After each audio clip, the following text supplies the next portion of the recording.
The Martian dust storm howled outside the research station like a hungry beast, its red clouds reducing visibility to mere inches. Dr. Amanda Reynolds stood at the reinforced window, her fingers drumming against the emergency evacuation notice that had arrived 20 minutes ago. Behind her, the station's AI continued its monotonous warning. Final reminder: all personnel must proceed to emergency shelters. Storm intensity exceeding safety parameters. Dr. Reynolds, your continued presence in Research Bay 3 is in violation of Mars Colonial Authority safety protocols. Amanda ignored it, her attention fixed on the anomalous energy readings flickering across her tablet. After 3 years of scanning Mars's Acidalia Planitia region for signs of ancient structures, she wasn't about to let a storm, even one powerful enough to damage equipment, drive her away from the first promising lead she'd found. Recovery teams will not be dispatched until storm cessation, the AI added, a hint of resignation in its synthetic voice. Then I better not need rescuing, Amanda muttered, securing her environment suit's seals. The reading source was only half a kilometer away, barely visible as a strange distortion in the storm's pattern. If she was right, the energy signature matched no known natural phenomenon on Mars. If she was wrong, she'd lose her research position for violating safety protocols. Again, the airlock cycled with painful slowness. As soon as it opened, the storm's force slammed into her like a physical wall. Amanda activated her suit's magnetic boots and began her careful trek across the Martian surface, following her tablet's guidance through the rusty maelstrom. 200 meters out, her tablet's screen flickered. At 300 meters, her suit's external sensors began reporting impossible readings. Temperatures dropping and rising by hundreds of degrees in seconds, radiation levels spiking and vanishing, quantum fluctuations that shouldn't exist outside a laboratory. Then she saw it. The storm's fury parted like a curtain, revealing a geometric pattern in the Martian rock face that nature couldn't have formed.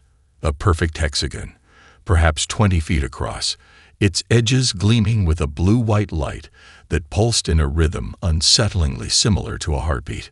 Holy shit, Amanda breathed, her suit's external cameras recording everything.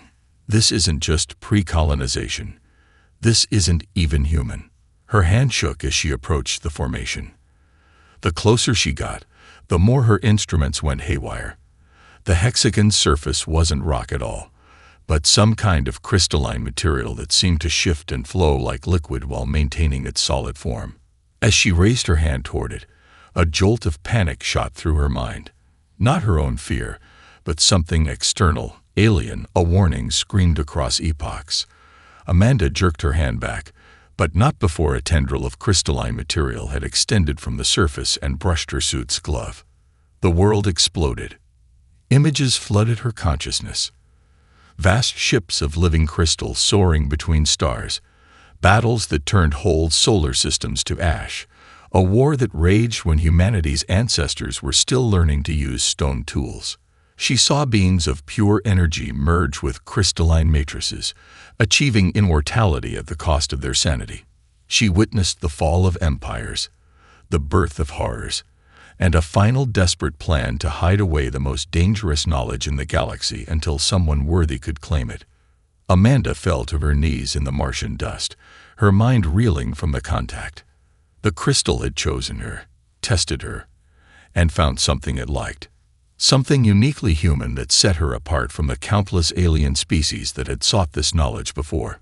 As her vision cleared, she saw that a small fragment of the crystal had detached itself and now hovered before her.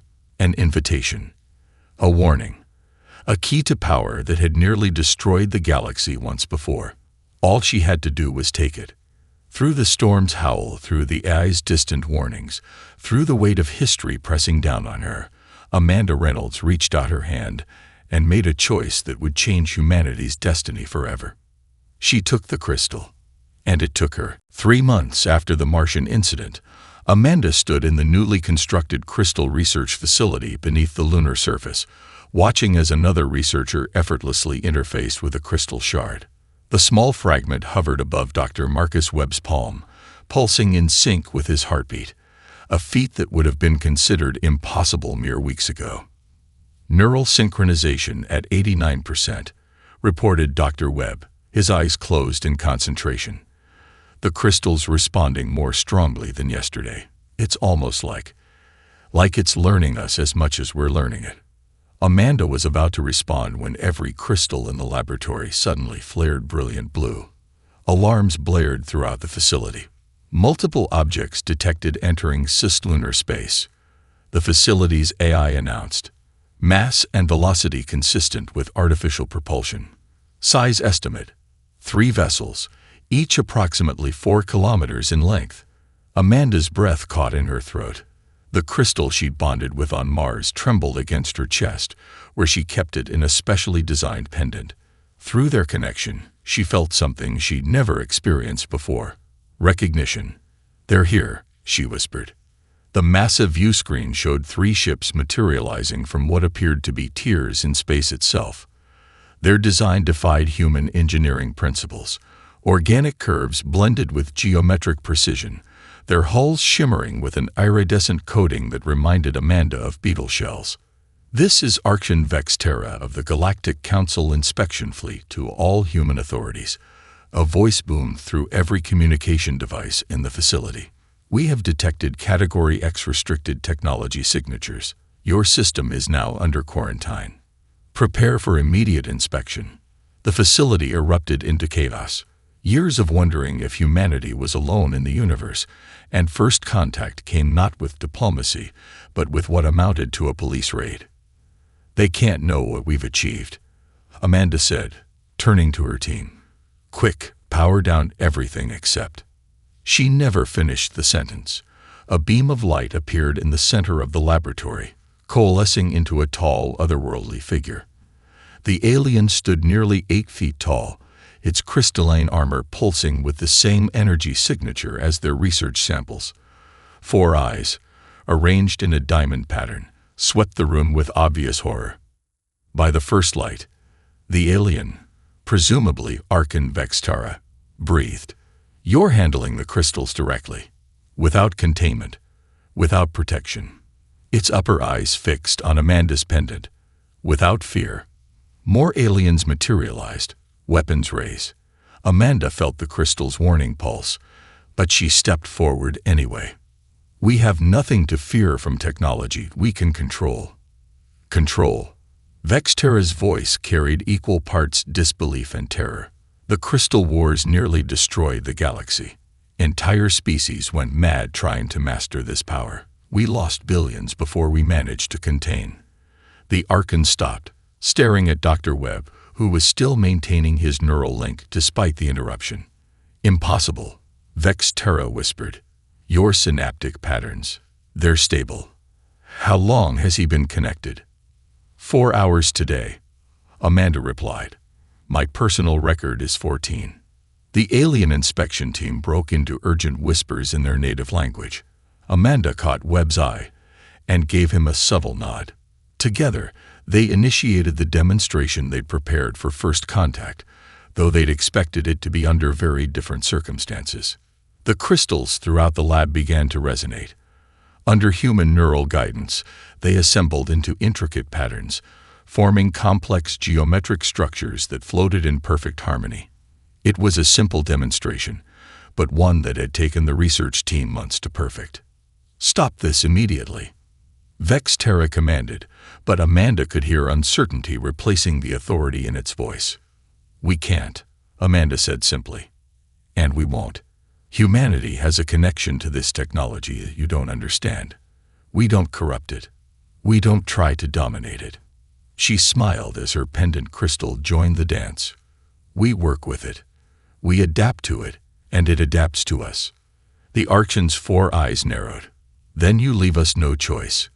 By authority of the Galactic Council, this facility is no."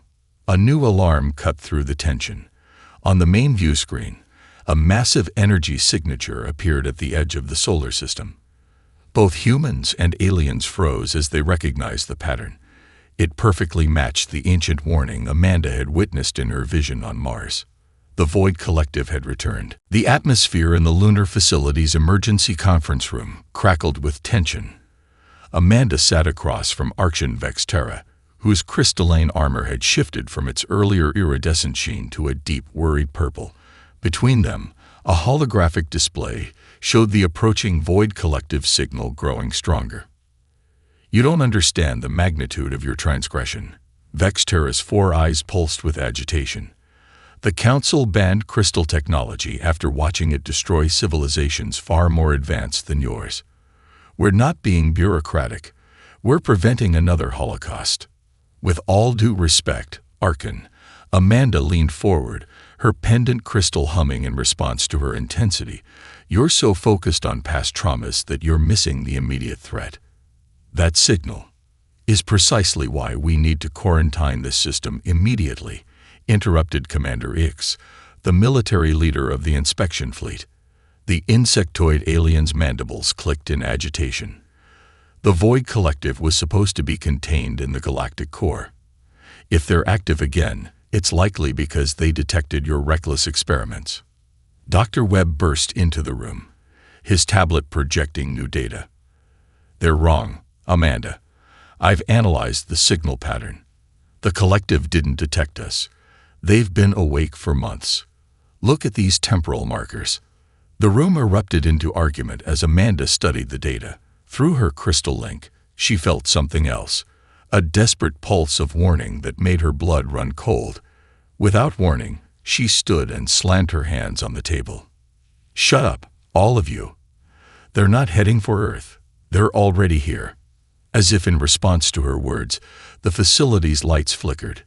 The holographic display exploded with new signatures as dozens of Void Collective vessels emerged from stealth, having already penetrated the inner solar system. "Impossible," Commander Ix chittered. "Our sensors would have." "Your sensors are calibrated for crystal tech as you understand it," Amanda interrupted. "But we've learned something you never did. The crystals can evolve. They adapt to match their users' neural patterns. The Void Collective hasn't been dormant. They've been evolving." Through the window, they watched as the first Void ships appeared in lunar orbit. Unlike the elegant Council vessels, these were twisted aberrations of crystal and dark matter, their surfaces writhing with tendrils of corrupted energy. The sight sent waves of revulsion through both humans and Council members. Archon Vexterra's armor shifted to the deep red of emergency authority. "This discussion is over.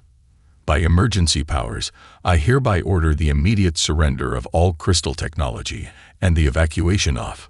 The order was cut short as Amanda's pendant suddenly pulsed with blinding intensity. Through her neural link, she experienced a vision more vivid than any before. Vast crystal archives hidden beneath the Martian surface, recording the true history of the galaxy. The crystals weren't weapons originally.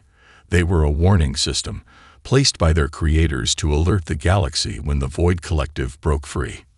"You're wrong about everything," Amanda said quietly, her eyes still closed in connection. "The crystals didn't choose humans because we're reckless or lucky. They chose us because we're different. Our neural architecture, our ability to process quantum information. We're not like the species that fell to corruption."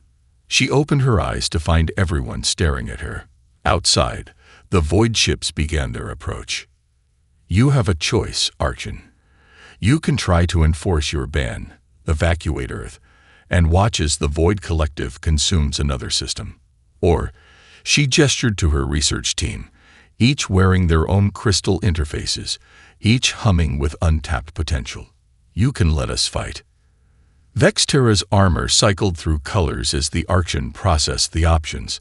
Finally, it settled on a deep, resolute blue. "The Council will never agree to." The facility rocked as the first Void weapon struck the lunar surface. Through her crystal link, Amanda felt the collective terror of every human in the base. But underneath that fear was something else. Determination. Readiness.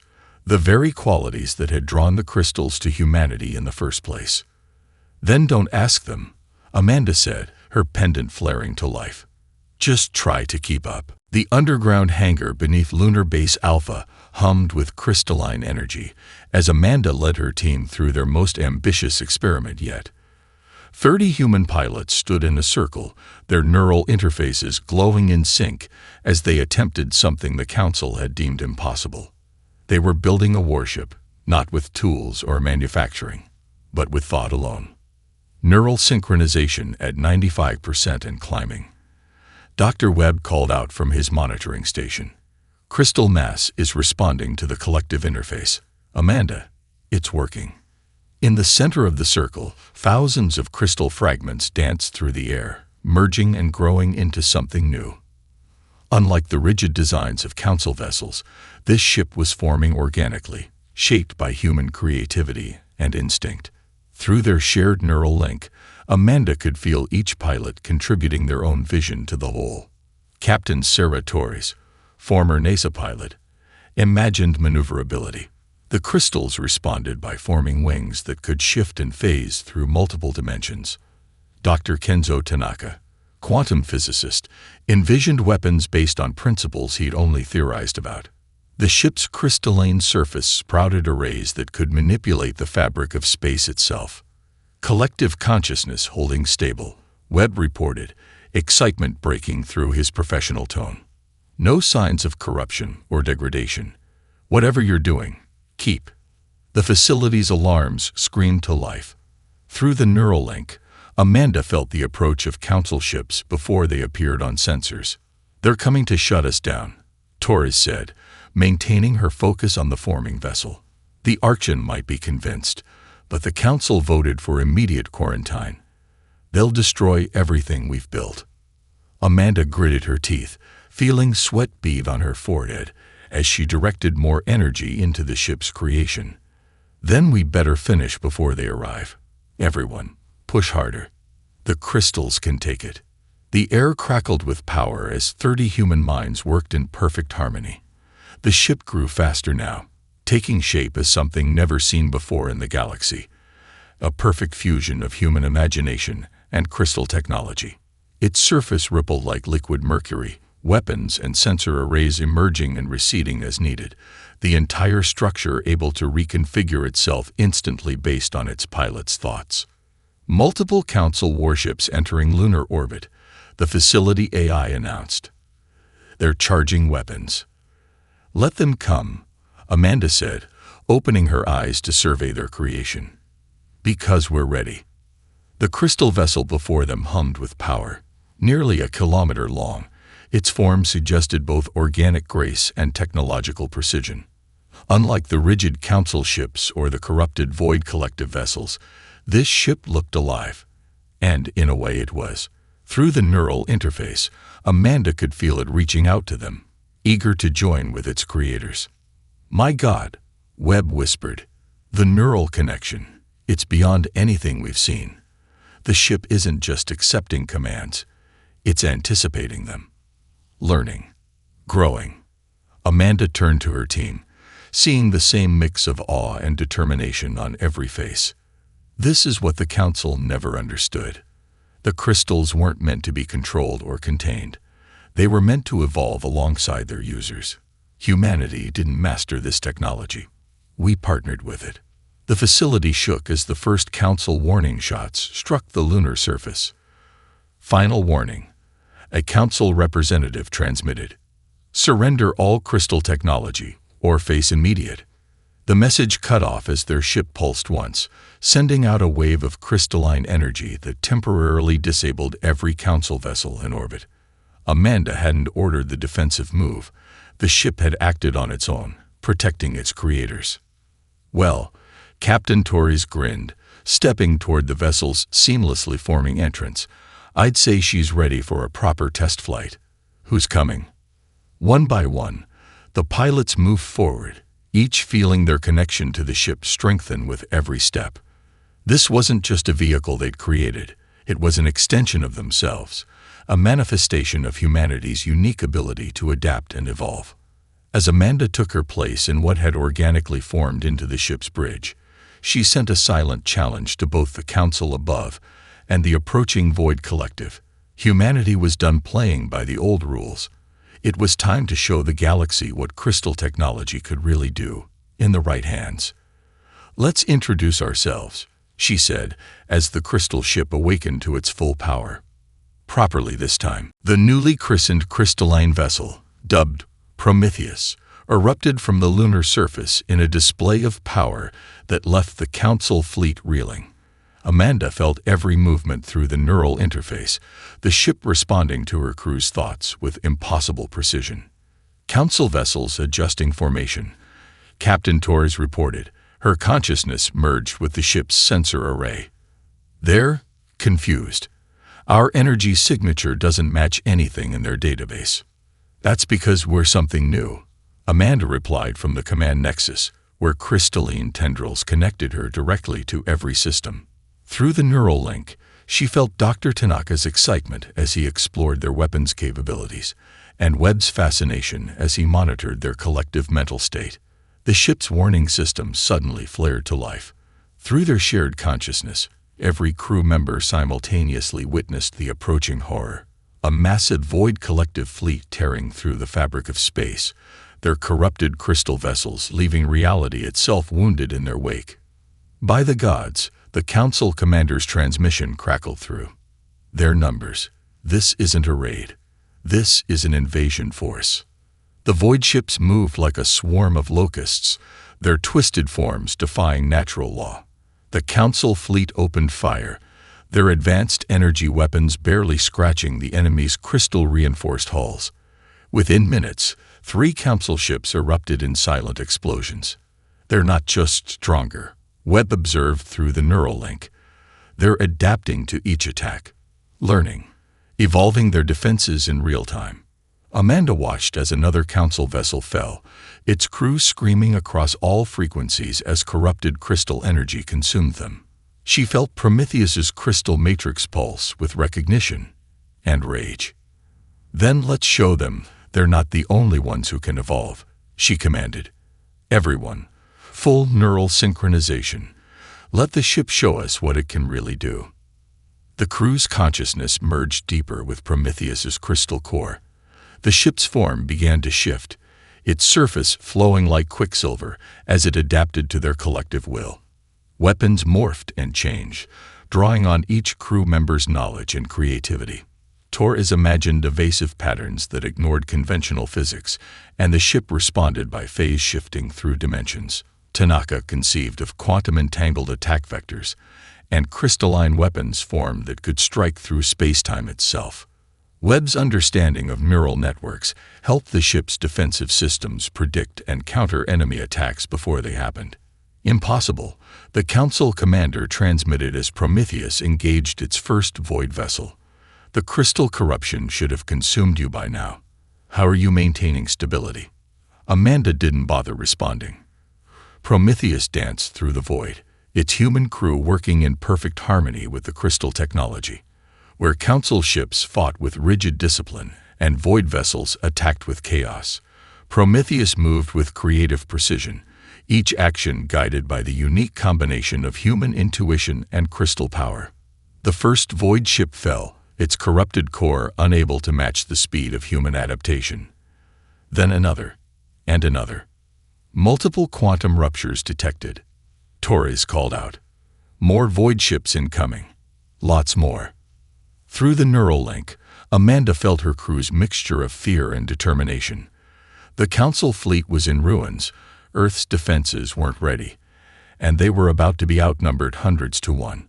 But she also felt something else, Prometheus itself, urging them to push further, to try something unprecedented. Dr. Reynolds, Webb's voice carried equal parts concern and excitement. "The ship's crystal matrix is suggesting a theoretical possibility. If we deepen the neural link beyond safe parameters, we might be able to." "Do it," Amanda commanded, knowing the risks. Council research showed that this level of crystal integration had driven other species mad, but humanity had already broken every other rule about crystal technology. Why stop now? As the Void Collective's main fleet emerged from quantum space, Prometheus's crystal core pulsed with blinding energy. The neural interface expanded, drawing the crew into a level of consciousness never before achieved by any species. In that moment, Amanda understood. This wasn't just a battle for survival. It was the next step in human evolution. And the galaxy was about to learn why the ancient crystal makers had chosen humanity as their heirs. All hands, she commanded, as Prometheus transformed into something beyond even their imaginations. Prepare to show them what crystal technology can really do. The enhanced neural link hit Amanda like a supernova. Prometheus wasn't just a ship anymore. It had become a living extension of human consciousness, its crystalline structure evolving in ways that defied comprehension. Through the deepened connection, she could feel every crew member's mind expanding, reaching levels of awareness that should have driven them mad. But instead of corruption, they found enlightenment. Energy signatures are evolving, Torres reported, her voice resonating directly through the crystal matrix. The ship isn't just adapting anymore. It's transcending its original design parameters. Prometheus's hull rippled like liquid starlight, forming new configurations faster than thought. Where once they had weapons, they now had tools that could manipulate reality itself. The meditation techniques Webb had developed for crystal interfacing had prepared their minds for this moment, letting them ride the wave of enhanced consciousness instead of being consumed by it. Then the screaming started. Dr. Reynolds, Webb's panicked voice cut through the neural link. We're losing Johnson and Martinez. Their neural patterns are destabilizing. Amanda felt it. Two minds among their crew beginning to fracture under the strain of enhanced crystal integration. The very evolution that empowered them now threatened to tear them apart. Through the link, she watched in horror as crystalline formations began growing across Johnson's skin, his consciousness fragmenting. Prometheus, emergency protocol. Amanda commanded. The ship responded instantly, creating isolated neural chambers around the affected crew members. But she could feel others starting to show signs of strain. The council was right. Webb transmitted, his own neural patterns showing stress fractures. There's a threshold. Some of us can handle the deeper integration, but others. A massive blast from the Void Fleet interrupted them, temporarily overloading Prometheus's sensory array. When they recovered, Amanda saw more council ships arriving, not to help, but to contain what they saw as another crystal corruption event. This is exactly what we warned you about. Orcs and Vexterra's transmission carried equal parts vindication and genuine concern. The crystals are already consuming your people. Surrender now, while containment is still possible. But Amanda had felt something in that moment of neural overload, a pattern in the chaos. Through the crystal link, she reached out to the affected crew members' minds, analyzing the difference between those who could handle the integration and those who couldn't. It's not random, she whispered, the revelation striking her like lightning. There's a pattern in our neural architecture. Some of us have a natural quantum resonance that aligns with the crystal frequency, while others. She dove deeper into the analysis, pushing Prometheus's sensors to their limit. The ship responded by forming new crystalline structures that could scan neural patterns at the quantum level. What they found changed everything. It's not corruption, Amanda broadcast to both her crew and the council ships. It's evolution, but it's selective. The crystals aren't trying to transform all of us. They're identifying those who can naturally interface with quantum systems. We're not all meant to make this jump. Through the neural link, she implemented emergency protocols, adjusting each crew member's integration level based on their individual quantum resonance. The crystalline growth on Johnson's skin receded as his connection was optimized to his natural capacity. Fascinating, Webb commented, his scientists' curiosity overwhelming even the threat of the approaching Void Fleet. The crystals aren't forcing evolution, they're facilitating natural potential. That's why humanity succeeded where other species failed. We already had the capacity. We just needed the right catalyst. A massive explosion rocked nearby space as the Void Collective engaged the Council fleet. Amanda watched through Prometheus's enhanced sensors as corrupted crystal energy began consuming the Council ship's crews, transforming them into twisted amalgamations of organic and crystal matter. That was the difference, she realized. The Void Collective forced evolution, corrupting everything they touched. Humanity's crystal technology worked in harmony with natural development, enhancing what was already there. "All hands," Amanda commanded, feeling Prometheus' pulse with renewed purpose as she finally understood their true role in this war. "Prepare for targeted neural optimization. We're not just fighting the Void Collective anymore. We're going to show the galaxy what genuine crystal evolution looks like." The ship's crystal matrix hummed in agreement, ready to help humanity take its next step, not into corruption, but into their destined evolution. Prometheus soared through the quantum slipstream, its crystalline structure now a perfect fusion of human consciousness and ancient technology. With the neural integration crisis resolved, Amanda and her optimized crew pushed deeper into Void Collective territory, following a signal that only they could perceive. "Multiple hostile contacts," Torres announced, her thoughts rippling through the crystal matrix. "The collective is changing their pattern. They're not just attacking anymore. They're trying to communicate."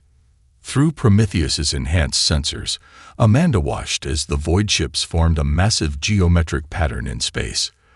Their corrupted crystal cores pulsed in a rhythm that seemed almost familiar. "It's a language," Webb realized, his consciousness merging with the ship's analysis systems. Not words or signals, but pure quantum information encoded in crystal resonance. Amanda felt it too. Beneath the corruption and chaos, there was a pattern. A cry for help, repeated endlessly across centuries. She made her decision. "All hands, prepare for full neural synchronization. We're going to answer them." Prometheus's crystal matrix hummed as the crew's optimized minds merged into a collective consciousness. The ship's form shifted, its structure reconfiguring to channel their combined quantum resonance. As they broadcast their response, the Void Fleet's attack faltered. Then they heard it, not through communications, but directly through the crystal link, a voice that carried the weight of millennia. "You understand us."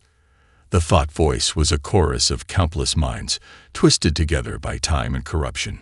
"No species has heard us since the breaking." Images flooded through the neural interface. The crystal makers at the height of their civilization, discovering the quantum properties that would let them transcend physical form. Their attempt to upload their entire species into crystal matrices.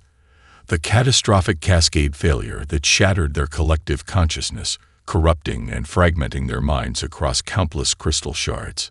"We've been screaming for so long," the voice continued, waves of ancient agony washing through the link. Each attempt to contact other species only corrupted them, twisted them, added their broken minds to our collective madness. Until now, Amanda transmitted back, maintaining her own identity within the quantum chorus. "Because we're not trying to control the crystal technology. We're working with it, growing with it." More void ships emerged from quantum space, surrounding Prometheus. But they didn't attack. Through the neural link, Amanda felt something she never expected from these ancient beings. Hope. "Your minds." The collective voice resonated with wonder. "They're structured differently. Quantum-compatible neural pathways, naturally occurring. You can interface with our technology without losing yourselves, without being consumed by our madness." Dr. Webb's scientific curiosity pulsed through the link. The crystal corruption that affected other species, it wasn't an attack, was it? It was compatibility failure, like trying to run quantum software on classical computers. "Yes," the voice answered, carrying centuries of grief. "We tried to warn them, to prevent them from using technology they weren't ready for. But our attempts at communication only spread the corruption further. We became the very danger we sought to prevent." Through Prometheus's sensors, Amanda watched as the void ship's corrupted crystal structures began to stabilize, responding to the crew's quantum resonance. Their chaotic forms settled into patterns more reminiscent of the Council's ships, or what those ships might have become if their users had been capable of true crystal integration. "We can help you," Amanda transmitted, feeling Prometheus's crystal matrix pulse in agreement. Our neural architecture might be the key to stabilizing your collective consciousness, to ending your eternal isolation. The void ships pulsed with conflicting emotions, hope warring with fear, desperation with caution. The risk, if we're wrong, your species could join our endless torment. Amanda shared through the neural link the images of her crew's successful evolution, their optimized integration with the crystal technology. Some risks are worth taking, especially when the alternative is eternal suffering. As if in response, Prometheus's crystal core began to resonate with the void ships, establishing a harmonic frequency that had never existed before, a bridge between human consciousness and the ancient crystal maker's quantum existence. Together, then, the collective voice decided, as more of their ships emerged from quantum space, show us what our technology was truly meant to become. The space around them lit up with crystalline energy as humanity prepared to attempt something unprecedented, not just fighting the void collective, but healing it. The true war was about to begin. The space between dimensions blazed with crystalline light as Prometheus and the transformed void fleet approached the collective's core consciousness. At the ship's heart, Amanda stood within a sphere of pure crystal energy, her optimized neural pattern serving as the bridge between two species separated by eons of evolution. Core matrix in range, Torres reported, her consciousness rippling through the ship's sensors. My God, it's massive. Before them floated a structure that defied comprehension, a crystalline megastructure the size of a small moon, its surface writhing with the combined consciousness of an entire civilization trapped in eternal quantum flux. Through the neural link, Amanda felt the weight of billions of minds, their ancient agony reaching across space and time. Warning: Webb's thoughts carried urgent concern. The core's quantum resonance is exponentially stronger than anything we've encountered. Direct interface could overwhelm even our optimized neural patterns. Amanda watched as council ships arrived at the edge of the system, having followed their trail. Through Prometheus's enhanced sensors, she could feel their fear, their certainty that they were witnessing the end of another civilization. They were right, but not in the way they thought. Begin the convergence, Amanda commanded. Prometheus's crystal matrix hummed as it implemented the plan they'd developed. The ship's structure began to shift, not just changing form but transcending it entirely. Around them, the transformed void ships did the same, their newly stabilized crystal cores synchronizing with human quantum frequencies. The first connection with the core consciousness hit like a psychic tsunami. Amanda felt her mind expanding, stretching across quantum dimensions as billions of ancient memories flooded through the neural interface. She saw the Crystal Maker's civilization at its height, their discovery of quantum consciousness, their desperate attempt to preserve their species by uploading their minds into crystal matrices. Too much data, Webb warned, his thoughts fracturing under the strain. Neural patterns destabilizing across all crew. But Amanda had anticipated this. Implement final protocol, she commanded. Full spectrum integration. Prometheus responded instantly. The crystal matrix that had evolved alongside them pulsed with new energy, creating quantum buffers that could process the ancient consciousness in manageable streams. Through their optimized neural architecture, the crew began to act as natural quantum processors, filtering and stabilizing the chaotic data. It's working, Torres marveled, as the core structure's chaotic surface began to smooth corrupted patterns realigning into harmonious frequencies. The ancient consciousness, it's rewriting itself based on our neural template. Amanda felt it too, not just the stabilization of the Crystal Maker's minds, but something more profound. The quantum link between human and ancient consciousness was creating something entirely new. Not a fusion or an overwriting, but a genuine evolution of both species. Through the neural link, the voice of the collective spoke one final time. We understand now. We weren't meant to preserve our consciousness in crystal form. We were meant to create the pathway for what would come after us. You are not our successors. You are the bridge to what we could become. The core structure blazed with pure quantum energy as the transformation reached its peak.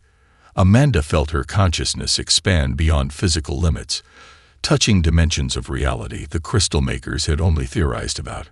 Around Prometheus, space itself seemed to ripple as human and ancient minds found a new way to exist.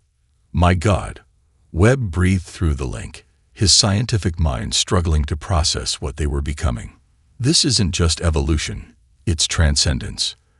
The Council ships watched in awe as the crystalline megastructure transformed, its corrupted surface becoming a lattice of pure quantum energy. The Void Collective wasn't being healed, it was being reborn, with humanity's unique consciousness providing the pattern for a new form of existence. As the transformation completed, Amanda felt the barriers between species, between past and future, between mind and reality itself, dissolve into something greater. Humanity hadn't just mastered crystal technology. They had fulfilled its ultimate purpose, becoming the bridge between classical and quantum existence. To all ships, she transmitted, her consciousness now spanning both human and crystal maker perspectives. Welcome to the next chapter of evolution. The real journey is just beginning. Around them, the universe seemed to hold its breath as a new form of life took its first steps into existence, born from the courage to reach across time, space, and consciousness itself to heal rather than destroy. The Crystal War was over. The age of quantum humanity had begun.